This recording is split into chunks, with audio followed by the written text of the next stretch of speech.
di program Ngobrol Apa. Ngobrol seru seputar apa aja. Ya, tadi tagline-nya sempat tertinggal di sesi 1, tapi nggak apa-apa. Kita akan melanjutkan sesi kedua ini. Nah, tapi sebelum lanjutin, aku mau kasih tahu buat kalian bahwa sesi 1 dan sesi 2 yang pasti akan direkam, sudah direkam dan akan aku upload di channel Lisa Plus Media. Untuk sesi 1 besok akan tayang jam 6 sore dan sesi 2 ini akan ditayangkan Selasa depan jam 6 sore juga. Oke, jadi buat kalian yang ketinggalan atau pengen tahu versi visualnya, silahkan saksikan aja di Lisa Plus Media. Ngomong-ngomong versi visual, nanti Kak Yuli ini akan membawakan lagu di ending nih, di terakhir-terakhir Kak Yuli akan nyanyi lagu ciptaannya Kak Yuli sendiri. Nah, jadi cukup menarik buat kalian untuk lihat versi visualnya. Jadi nantikan di Selasa depan. Oke, kita mulai aja langsung ya Kak Yuli. Kita lanjutkan perbincangan dari sesi pertama tadi. Kita sekarang masuk ke sesi 2. Oke. Nah, kita kan tadi sempat ngobrol ini ya, bahwa kadang-kadang apa yang kita harapkan, apa yang kita cita-citakan itu nggak sama dengan kehendak Tuhan gitu. Kayak contohnya Kak Yuli sendiri, pingin jadi pengusaha, pingin berhasil punya usaha sendiri, tapi rupanya Tuhan tarik dan untuk jadi pekerja di ladangnya Tuhan gitu. Nah, untuk Kak Yuli sendiri, menurut Kak Yuli sikap yang tepat gimana sih ketika kita menghadapi situasi yang seperti itu? Oke, jadi kalau kita mungkin apa yang kita alami saat ini mungkin ya tidak sejalan dengan apa yang kita harapkan, tentunya jangan tawar hati, jangan kecewa. Saya dulu pernah mengalami kegagalan di dalam pekerjaan saya gitu kan. Sudah enak-enak kerja kok tiba-tiba saudara saya yang saya ikutin ini kok usahanya tiba-tiba bangkrut gitu loh. Oh gitu. Ya. Nah, sempat kecewa waktu itu karena saya sudah nyaman, saya sudah bisa punya penghasilan sendiri. Dan sempat ada kecewa waktu itu. Tetapi setelah saya renungkan hari ini, coba kalau waktu itu usaha saudara saya ini mungkin nggak gagal, saya mungkin nggak ada di pembentukan itu ya, di dalam pelayanan saat ini. Tetapi ingat teman-teman semua bahwa panggilan hidup itu bukan hanya di dalam lingkup gereja saja. Kita jangan mengkotak-kotakkan, oh ini dunia sekuler, ini dunia pelayanan gereja. No, tetapi mari kita memandang semuanya bahwa apapun panggilan hidup kita, mau teman-teman punya cita-cita sebagai mungkin pengusaha atau mungkin artis, penyanyi dan lain sebagainya, mari lakukan semuanya itu untuk Tuhan. Ya, saya sangat terinspirasi sekali dengan Manny Pacquiao. Petinju dia seorang petinju, tetapi dia petinju yang takut akan Tuhan. Dan dia melalui talentanya itu dia pakai untuk bisa mensejahterakan banyak orang. Dia bikin rumah untuk orang-orang miskin, dan kemarin saya melihat berita bahwa dia ingin menjadi mencalonkan diri menjadi presiden. Tujuannya cuma ingin mengentaskan orang-orang miskin. Dan dia selalu statusnya untuk mengingatkan orang-orang untuk benar-benar hidup untuk Tuhan dan mau percaya kepada Tuhan. Itu luar biasa. Berarti menggunakan apa yang kita miliki ya, dalam hal ini ya talenta ya, bakat, bahkan profesi yang mungkin kita sudah punya duluan tapi kita gunakan untuk pelayanan gitu bisa ya. Juga. Oke. Gitu. Nah, kalau Kak Yuli sendiri nih, dulu kan sempet, tadi kan aku sempat mention ya, nanti akan main gitar nih. Nah, kalau main gitar sendiri dulu itu awalnya gimana? Apa karena pelayanan atau karena memang bisa sebelumnya? Enggak ya, jadi karena sering ngumpul sama teman-teman waktu SMP itu kan. Waktu zaman nakal-nakal loh. Sempat ngamen gitu. Oh, sempat ngamen juga. Jadi sama teman-teman, satu yang unik itu ketika saya sama teman-teman ngamen di daerah Ngantang itu, kita berangkat dengan uang pas-pasan. Saya punya uang, pokoknya masing-masing itu cukup untuk naik bis. Ya. Sekali berangkat aja. Aja. Nah, waktu di sana pikiran saya itu sama teman-teman kita bisa untung itu. Maksudnya bisa cukup untuk ongkos pulang sama mungkin waktu itu beli makan, rokok dan lain sebagainya. Tetapi kenyataannya waktu itu malah nggak dapat. Nggak dapat sama sekali. Jadi saya pakai talenta saya waktu itu untuk ngamen. Oh, itu awalnya ya. Ngamen. Oke, itu tahun berapa itu kalau boleh tahu? Aduh, itu tahun nggak enak tuh. Lama banget sudah lupa. Udah lama banget ya. Oke. Kalau ngamen-ngamen tahun-tahun segitu tuh lagunya apa? Peter Pan biasanya. Zamannya ST12. Oh, ST12. Raja. Oke. Waduh, Raja udah lama nggak denger namanya bahkan. Itu berarti tahun-tahun ini ya. Sebelum 2010 lah ya. Iya. Oke. Tahun-tahun seperti itu. Nah, pengalamannya kakak ini banyak banget sepertinya ya. Sempat dalam tanda kutip berkelana kemana-mana, akhirnya tangkap lagi nih. Nah, ini kalau ngobrol soal itu waktu katakanlah zaman nggak enak dulu itu berarti sama sekali nggak pernah ke gereja kak ya? Iya. Bener-bener nggak hal-hal spiritual rohani itu nggak pernah dijalani sama sekali. Iya. Belas wes berarti sama sekali nggak. Kalau ada misalkan rekan-rekan dari gereja, ada salah satu gembala saya yang sekarang Pak Edi namanya, sama rekan saya Mas. Kalau lagi berkunjung di tetangga saya di atas rumah, saya lihat sepeda motornya di depan rumah tetangga itu, saya gak jadi pulang. Oh, takut ketemu. Diajak ke gereja. Oh gitu. Iya. Jadi itu seperti itulah. Jadi dulu itu sebelumnya sudah pernah ditangkap Tuhan waktu masih usia SD itu. Aktif banget, tetapi ketika masuk usia remaja itu terpengaruh sama teman gitu kan, jadi menjauh lagi. Oke, berarti ini ya dalam tanda kutip pergaulannya ini merusak. Iya, pergaulan yang buruk. Pergaulannya yang buruk merusak kebiasaan yang baik. Nah, itu perlu diperhatikan. Oke, kita lanjut lagi nih kak. Nah, kalau dikaitkan dengan situasi sekarang nih ya, kan aktivitas masyarakat ini dibatasi.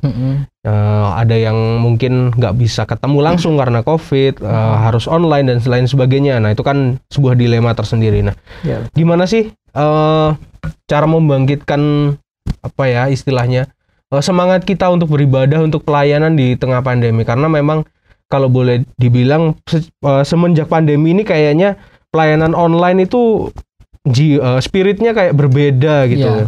Gimana nih?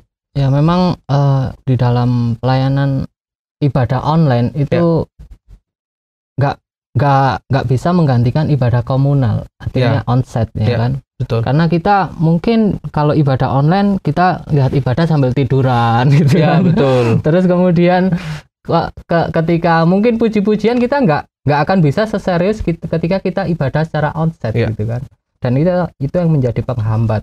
Dan selain itu juga berdasarkan penelitian, bilangan riset itu generasi milenial adalah generasi yang mulai meninggalkan gereja. Itu kalau di Indonesia itu hampir 60%. Generasi milenial itu hanya selama 3 bulan hanya 4 kali ibadah. Itu sebelum masa pandemi, itu tahun 2017 penelitian. Apalagi sekarang gitu kan. Jadi kuncinya untuk bagaimana kita saat ini supaya kita bisa terus memiliki semangat, mari kita benar-benar menomorsatukan Tuhan. Menomorsatukan Tuhan dalam seluruh aspek kehidupan kita. Sadari bahwa kita tuh nggak bisa hidup tanpa Tuhan. Dan jangan sia-siakan, jangan merasa aku kan masih muda. Belum tentu besok sekarang kita mungkin lagi enak-enak, besok bisa aja dipanggil Tuhan. Siapa yang tahu? Iya, betul. Apalagi di masa-masa COVID sekarang. Itu kan COVID gak mengenal usia sekalipun Anda masih muda. Jadi sadari bahwa ada Tuhan yang senantiasa memperhatikan kita. Jadi mari serahkan hatimu kepada Tuhan. Itu kunci utamanya ya, supaya kita bisa tetap punya semangat, istilahnya punya puls lagi kalau misalkan buat teman-teman yang melayani dan juga yang bergereja nih. Nah, kalau kakak sendiri gimana nih selama pandemi ini, gimana yang dirasakan untuk pelayanan dan studinya? Ya banyak hambatan ya. Hambatan. Iya. Mungkin kalau di dalam studi saya juga, saya kan harusnya skripsi saya itu kualitatif. Jadi harus ada wawancara secara tatap muka. Tapi karena pandemi ini kan jadi nggak bisa. Itu menjadi penghambat. Dan yang saya lakukan kalau di dalam dunia pelayanan juga ya lakukan aja sebisa apa yang bisa kita lakukan. gitu. Tetap semangat, jangan kendor istilahnya seperti itu. Kita bisa melalui media sosial yang kita punya, dan melalui kesempatan kalau kita melayani ya lakukan dengan sepenuh hati, jangan setengah-setengah gitu. Oke, jangan setengah-setengah ya. Iya. Di sini. Ya, setuju sih buat hal itu, karena memang kalau ngobrol soal pelayanan di tengah pandemi itu banyak plus minusnya. Iya, ya betul. Kalau plusnya sih bisa dibilang ya memang bisa akhirnya menjangkau di semua lapisan tanpa ada tembok gitu kan. Iya. Yang penting dia ada paket data selesai. Nah, tapi balik lagi kalau dia mendengarkannya katakanlah ibadah online-nya nggak sungguh-sungguh ya sama aja sih, betul. Iya, sama aja, betul. Itu jadi memang ada plus minusnya, tapi tidak menggantikan ini ya gereja secara komunal. Karena kan itu kalau gereja kan ngobrol soal ini ya, tempat. Terus di situ ada persatuan tubuh Kristus juga. Kalau ngomongin persatuan tubuh Kristus, tapi kita nggak pernah kumpul, nggak pernah ini ya gimana? Iya. Ya betul. Nah itu hal yang juga dirasakan banyak tempat sih, dan itu terjadi di seluruh dunia pastinya. Nah di sini ada yang kirim salam buat kita, Kak Sam. Oh iya. Kak Sam lagi, Kak Yuli, ini ada Sam maksudnya. Sam. Semangat Kak Bias dan Kak Yuli. Thank you Sam buat komennya di chatbox. Ya, kita lanjut lagi ke pertanyaan-pertanyaan nih. Tadi ngobrolin soal gereja di tengah pandemi. Nah, kalau kakak sendiri kan tadi latar belakangnya sempat juga ngajar di sekolah minggu iya, di remaja pemuda iya, dan di pemain musik iya, singer segala macam.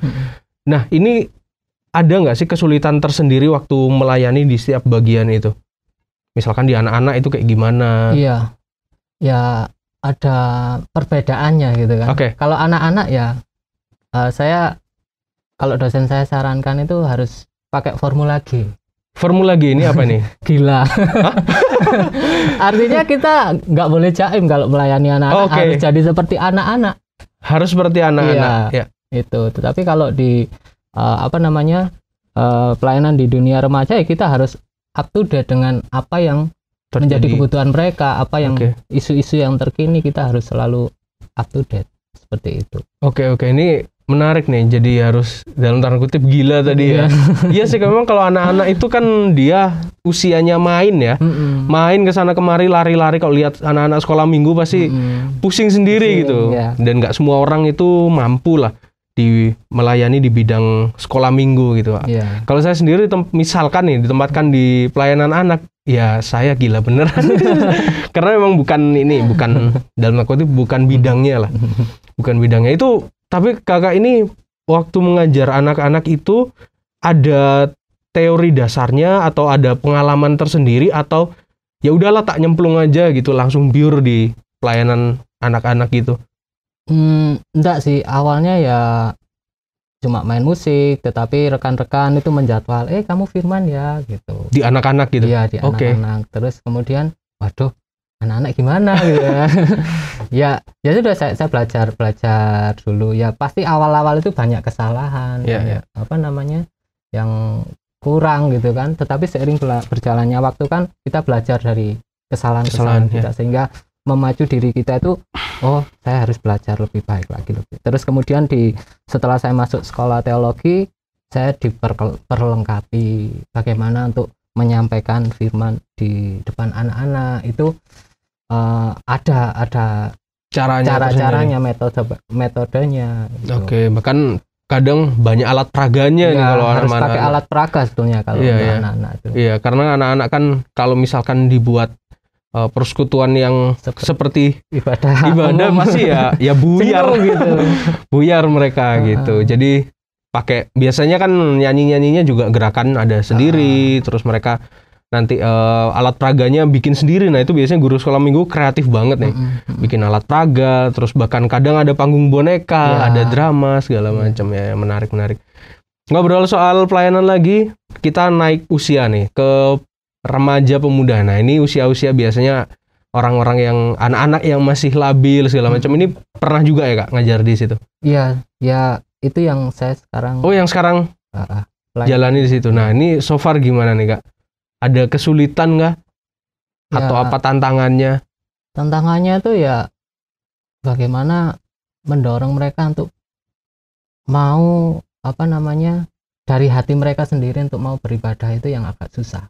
Gitu ya. Karena remaja itu kan maunya bebas, maunya nggak ada yang ngekang. Apalagi dunia sekarang kan godaannya banyak, gitu kan. Dan saya selalu tekankan bahwa jangan sia-siakan masa muda kalian, karena hidup kita yang sekarang ini sementara. Mari fokus kepada kehidupan yang akan datang, gitu. Itu yang selalu saya tekankan. Oke. Jadi supaya mereka ingat gitu loh, supaya mereka itu nggak menyia-nyiakan masa muda mereka seperti saya dulu.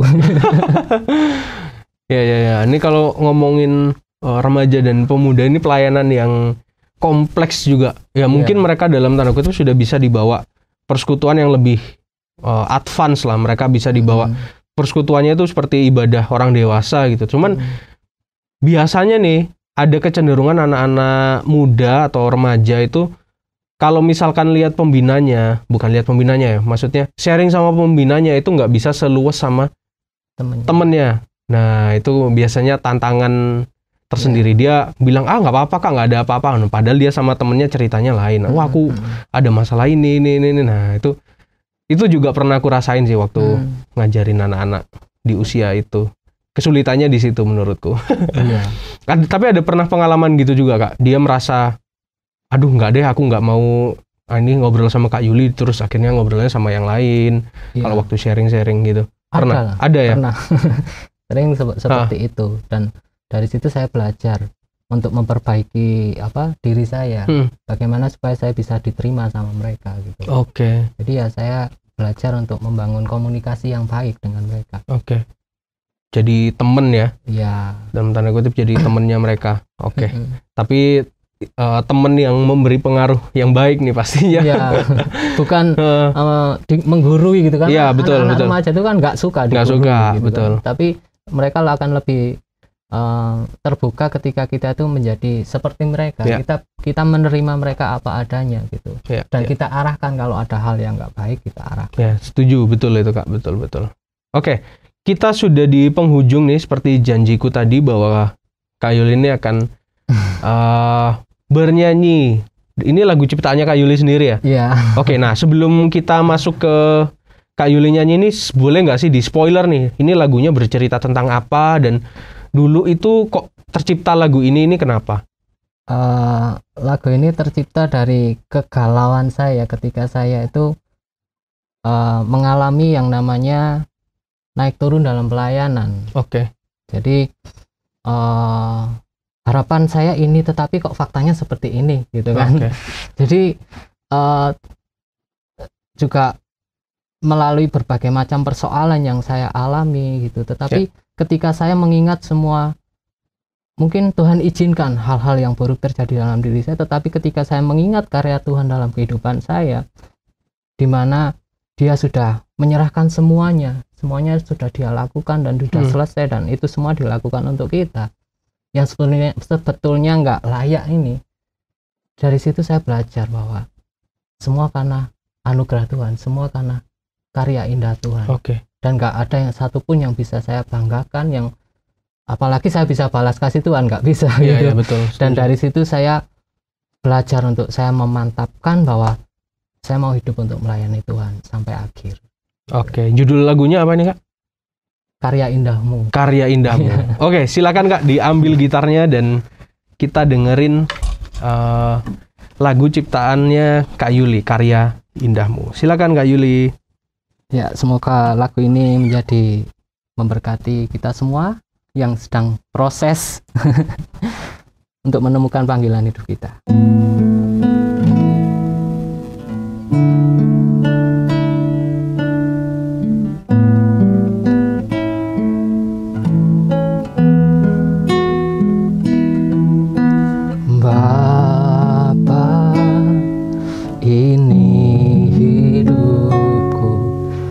Sadar dosaku, Bapa, ini hatiku, apa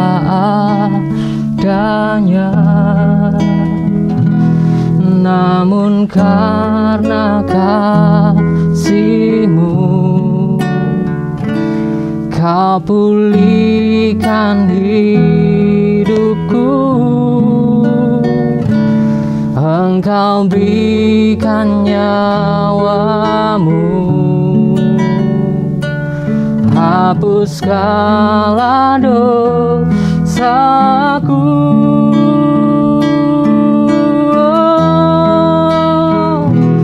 Karena salib-Mu ku ditebus, karena pengorbanan-Mu Yesus, Kau angkatku, selamatkanku dan pulihkan hidupku. Terima kasih buat karya-Mu, hanya dalam-Mu ku ditebus. Sungguh indah, sungguh mulia karya-Mu di hidupku. Karena salib-Mu ku ditebus, karena pengorbanan-Mu Yesus, Kau angkatku, selamatkanku dan pulihkan hidupku. Terima kasih buat karya-Mu, hanya dalam-Mu ku ditebus. Sungguh indah, sungguh mulia, sungguh indah, sungguh mulia karya-Mu di hidupku. Terima kasih. Oke, mantap sekali Kak Yuli. Terima kasih untuk pujiannya. Nah, ini pertama kali loh. Jadi sepanjang Ngobrol Apa Ada, ini belum pernah ada yang nyanyi di Ngobrol Apa. Baru pertama. Nah, kurasa ini jangan sampai jadi yang terakhir, tapi mungkin ke depannya kalau misalkan ada narasumber yang lain, pasti yang bisa nyanyi mungkin akan kusuruh nyanyi juga kayak Kak Yuli ini. Suaranya tapi masih jelek. Gak apa-apa Kak, yang penting liriknya sangat menyentuh sekali. Cukup bagus liriknya. Oke. Itu jadi lagu yang diciptakan Kak Yuli karena ini ya, isi hatinya Kak Yuli waktu pelayanan gitu ya. Dia merasa belum layak, merasa masih banyak kekurangan gitu. Oke. Nah, itu nanti kalian bisa dengarkan. Kalau misalkan kalian ketinggalan nih, kalian bisa dengerin lewat Disa Plus Media Selasa depan jam 6 sore. Dan buat kalian yang penasaran versi visualnya, walaupun sudah dengerin dari awal, dengerin juga nanti Selasa depan jam 6 sore lagunya Kak Yuli. Sorry, tadi judulnya apa Kak? Karya Indahmu. Karya Indahmu. Oke, Karya Indahmu by Kak Yuli. Oke, terima kasih Kak Yuli buat kebersamaannya hari ini. Ya, dari sesi 1 tadi sudah meluangkan waktu sharing-sharing bareng kita dengan tema Finishing Well. Nah, kita memulai sesuatu, kita juga harus mengakhirinya dengan baik nih. Karena Tuhan sudah memberikan anugerahnya buat kita, memberikan kesempatannya buat kita. Tuhan sudah perlengkapi kita, ya kita juga harus menuntaskan itu dengan baik. Apa yang Tuhan sudah kasih buat kita. Nah, terima kasih Kak Yuli, dan sampai ketemu di kesempatan yang lainnya. Mungkin kita bisa ketemu lagi di program-programnya YTWR yang lain. Terima kasih juga buat teman-teman yang sudah bergabung maupun lewat aplikasi ataupun lewat website kami. Dan terima kasih untuk Sam yang tadi sudah kirim salam buat kita berdua nih. Ada Sam tadi yang sudah kirim salam. Terima kasih banget, dan kita akan mengakhiri hari ini yang pastinya di Plus Media. Ngobrol Apa akan kembali lagi 2 minggu lagi hari Senin jam 9 pagi dengan narasumber-narasumber yang lainnya. Oke, terima kasih dan sampai ketemu 2 minggu lagi. Dadah. 2 minggu lagi. Dadah. 2 minggu lagi. Dadah. 2 minggu lagi. Dadah. 2 minggu lagi. Dadah.